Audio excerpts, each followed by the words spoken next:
The reader is executed. The letter A killed Mira's father. Not directly. The magistrates did that with their ceremonial silver blade in the central square.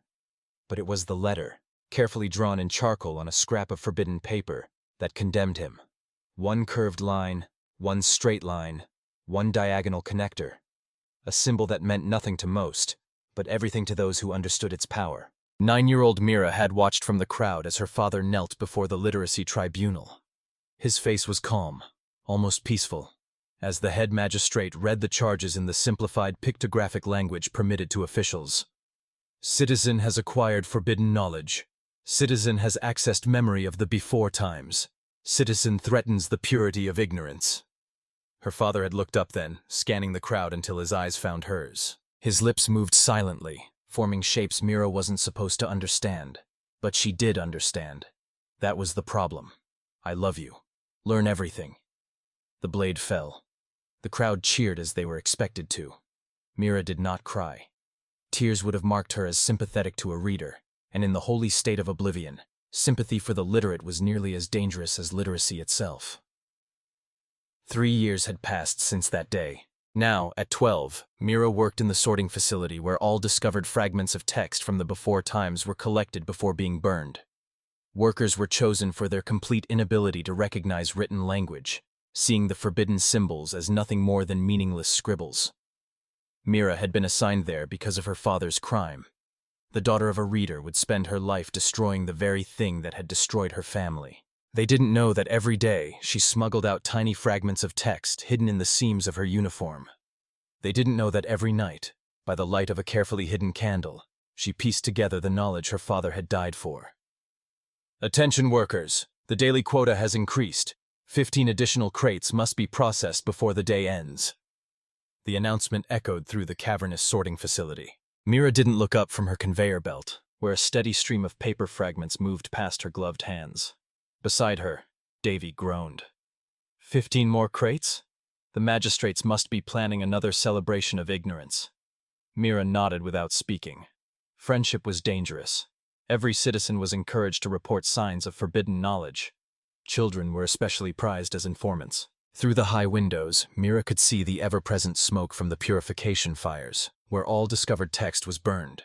The fires had been burning continuously for 47 years, ever since the founding of Oblivion following the Enlightened collapse. According to official histories, the before times had been destroyed by knowledge itself.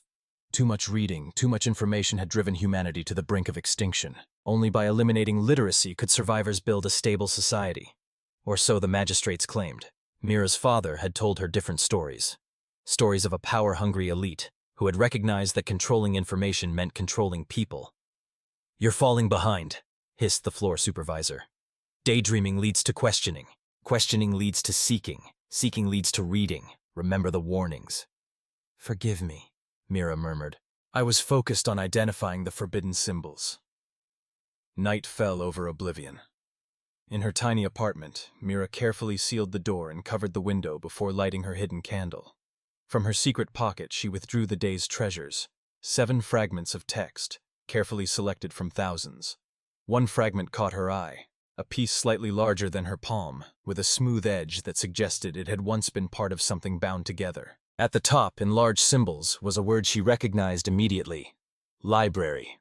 Below it, in smaller text, public access terminal. Instructions for use. She continued reading. To access the digital catalog, touch the screen and enter your search terms.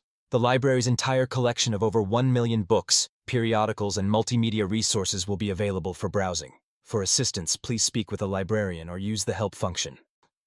1 million books? The concept was staggering. In her entire life, she had never seen a complete book. Only fragments. A sudden noise outside made her freeze. Footsteps, moving slowly past her door. Mira quickly gathered her fragments and candle, storing them in the hidden compartment beneath the floorboards. She had just replaced the loose board when a heavy knock rattled her door. "Inspection! Open immediately!" 2 literacy officers stood in her doorway, their black uniforms adorned with the symbol of Oblivion, a closed eye crossed by a slash. "Routine inspection," said the taller officer. "All living quarters in this block are being checked for contraband materials." The officers moved methodically through her small apartment, examining every surface. "You are the daughter of the executed reader Solomon Gray?" asked the second officer, a woman with cold eyes. "Yes, officer," Mira replied, keeping her voice steady. "But I have been rehabilitated through my work at the sorting facility. I serve the purity of ignorance. Children of readers often inherit the corruption. The desire to decode forbidden symbols can be passed down, like a disease." "I cannot decode what I do not understand," Mira recited. "Symbols mean nothing to me." The tall officer knelt suddenly, his gloved hand running along the edge of the floorboards. Mira fought to keep her expression neutral as his fingers paused just inches from the hidden compartment. "Unusual wear on these boards," he commented. "The building is old," Mira said. "Many things are worn." The officer pressed down on the board. It remained firmly in place. The compartment was designed to open only when pressure was applied to two specific points simultaneously. After a few more minutes of searching, they left, leaving Mira trembling with delayed fear. The next day brought an unexpected development.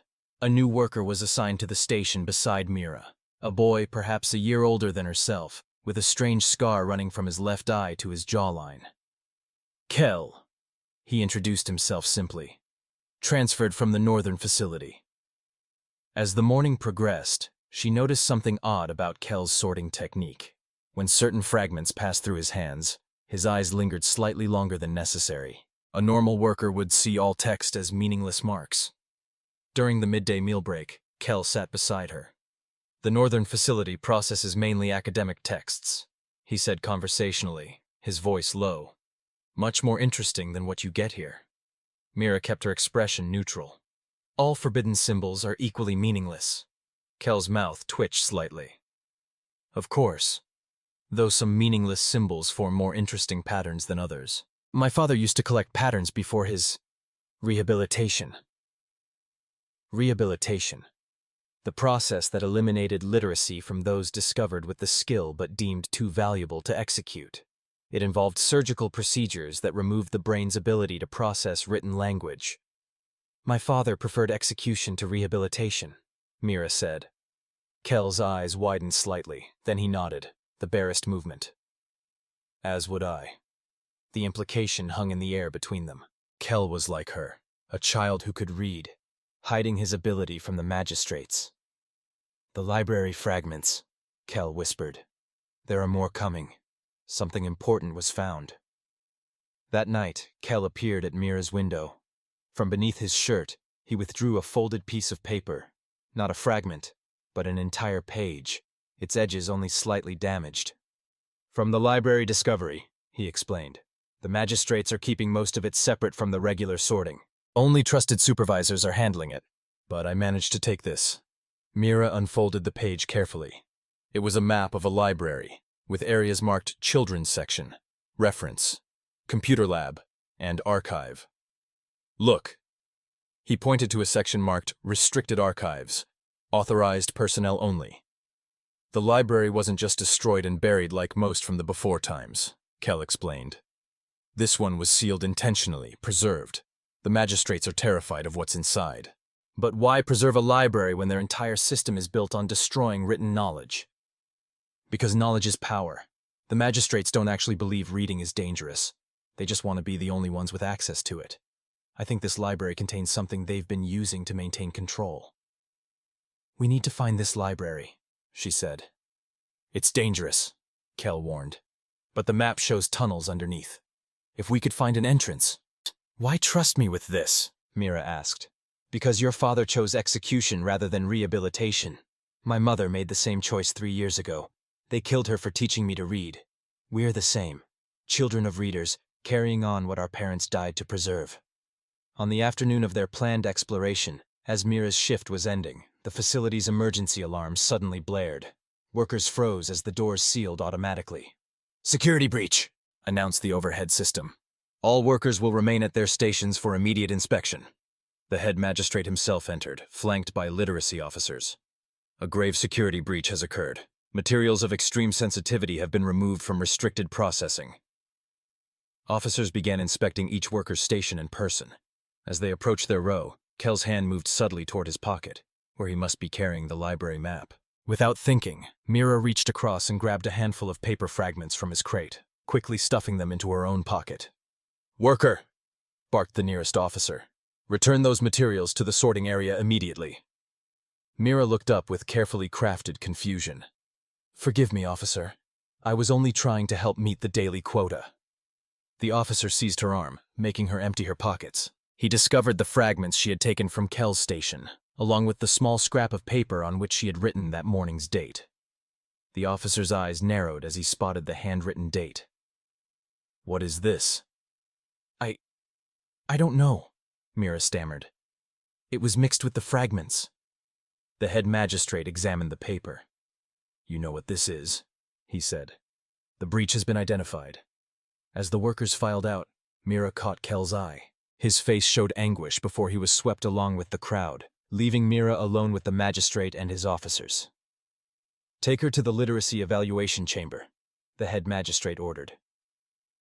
The chamber was a sterile white room with a single chair bolted to the floor. Around the walls were screens that could display text, images, or remain blank. She was secured to the chair, sensors attached to her temples and forehead. "The procedure is simple," explained the technician. "You will be shown a series of images. Some will contain forbidden symbols, others will be permitted pictographs. Your neurological responses will be measured." There was no way to fool this test. If shown text, a reader's brain would automatically begin processing it, a reaction that the sensors would detect instantly.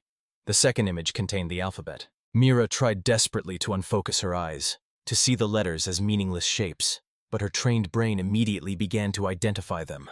A, B, C, D. A harsh buzz sounded. "Positive response to forbidden symbols. Subject demonstrates literacy." The head magistrate stepped forward. "As expected, the corruption is passed from parent to child." He studied Mira. "Yet you are young. Rehabilitation remains an option for you, unlike your father." "What will happen to me if I choose rehabilitation?" "The reading centers of your brain will be neutralized. You will remain a productive citizen, but forever free from the corruption of literacy." Mira thought of her father, choosing execution over the loss of his ability to read. "And if I refuse?" "Then you share your father's fate. Public execution as a warning." "Before I decide, may I ask a question? Why do the magistrates themselves know how to read if reading truly brings chaos?" The room fell silent. "You recognized the date I had written. You read it. You understood it." Mira met his gaze steadily. "You keep the knowledge for yourselves while denying it to others. That's what the preserved library is about, isn't it?" For a moment, something like respect flickered in the head magistrate's eyes. Then it was gone. "The decision of the magistrates to shoulder the burden of literacy is our sacrifice for society," he said. "We alone can safely handle the dangerous knowledge of the before times." "You mean keeping people ignorant so they remain obedient?" Mira countered. "Enough. Public execution will be scheduled for tomorrow." Mira sat in her cell, preparing herself for what would come the next day. She did not regret her decision. If her execution prevented the discovery of Kel, if it allowed him to continue preserving literacy, then her sacrifice would have meaning. She was dozing when a soft scraping sound came from the small ventilation duct. The duct cover shifted, then fell to the floor. A moment later, Kel's face appeared in the opening. "Quickly," he whispered. "The patrol changes in 4 minutes." They crawled through the dusty ventilation system until they reached a larger maintenance tunnel. Kel produced a small light, illuminating their path. "Where are we going?" "The library. It's our only chance. If what I suspect is true, there might be something there that could change everything." After nearly an hour, they reached a sealed door that looked different from the others, heavier, made of metal. "This is it," Kel said. "According to the map, this leads directly into the restricted section of the library." Unlike the electronic locks used elsewhere in Oblivion, this one was mechanical, requiring a physical key. "My mother taught me more than just reading," Kel said, withdrawing small metal tools. "She showed me how mechanical locks work." After several tense minutes, there was a dull click, and the door swung inward. Beyond it lay darkness. Kel raised his light, revealing rows of tall shelves filled with books. Actual intact books, their spines neatly aligned. "We did it," Mira whispered, awe in her voice. "We found the library." They moved deeper into the vast room, their footsteps echoing softly on the tiled floor. Finally, they reached a separate area cordoned off by a low barrier. A sign above it read, "Restricted Archives. Authorized personnel only." At the center stood a large table with what appeared to be a machine. A flat, rectangular object with a glass surface and strange symbols on raised buttons. "Computer terminal," Kel read aloud. "It matches the description from the fragment you found." He pressed a sequence of colored buttons. For a moment, nothing happened. Then the glass surface suddenly illuminated, casting a blue glow throughout the room. Symbols appeared, more text than Mira had ever seen in one place. "Welcome to the National Emergency Archive," Kel read. "This terminal contains preserved knowledge from before the collapse. Access restricted to authorized personnel only." In a drawer, Mira found a small book labeled Access Protocols. Inside were handwritten entries with dates and codes. She found the most recent entry, and they entered the numbers into the terminal. The screen displayed categories: medical archives, historical records, scientific database, collapse documentation, control protocols. "Control protocols," Mira said immediately. A new screen appeared, filled with text. "Population management through enforced ignorance. Implementation guide." As they read, the terrible truth became clear. The document was a manual for controlling a population by systematically eliminating literacy. It outlined the entire system that had become Oblivion: the use of pictographs, the veneration of ignorance, punishment for reading, and the preservation of literacy among a ruling class. "It was planned," Mira whispered. "The collapse didn't happen because of too much knowledge. It was an opportunity to establish control." She continued reading. "Regular public executions of discovered readers will reinforce the association between literacy and death. Children are ideal subjects for these demonstrations, as their executions create maximum psychological impact." Kel's face was pale. "They're not just keeping us ignorant. They're using fear to make us police ourselves." "We need to copy this," Mira said, gathering paper and pens. "The most important parts." As Kel continued navigating through the control protocols, Mira wrote faster than she ever had before, transcribing key passages about the suppression of knowledge. After an hour, Kel suddenly stopped. "Mira, you need to see this." She looked up to see a document titled Literacy Reintroduction Protocol. "It's a plan for gradually reintroducing reading to the population," Kel explained. "It says maintaining total ignorance was never meant to be permanent.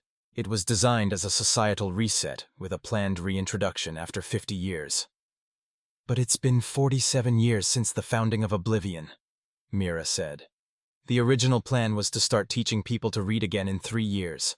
But there's a note here, dated 2 months ago.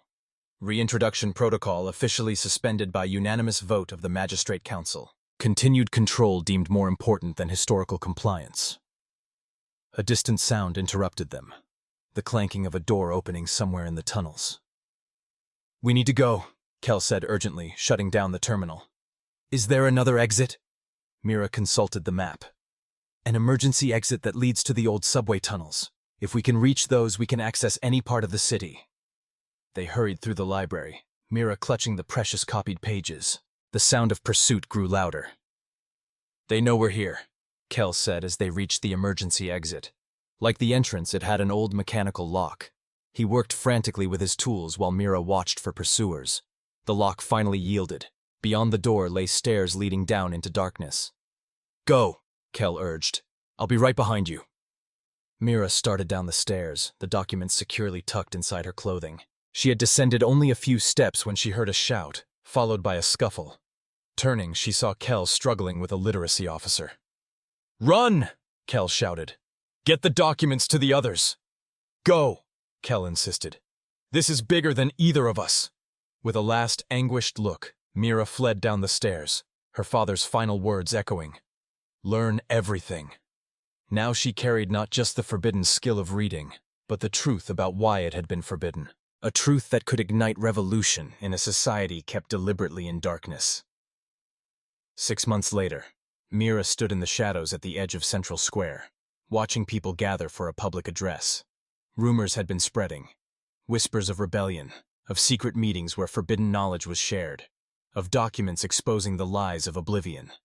Rumors that she and the growing network of readers had carefully cultivated. After escaping the library, Mira had found a small community of hidden readers, people who had been taught the forbidden skill by parents or grandparents, who chose execution rather than surrender their knowledge.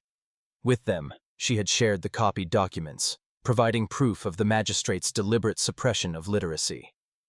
The network had grown cautiously at first, then with increasing momentum. They identified potential allies, people who showed signs of questioning, of curiosity.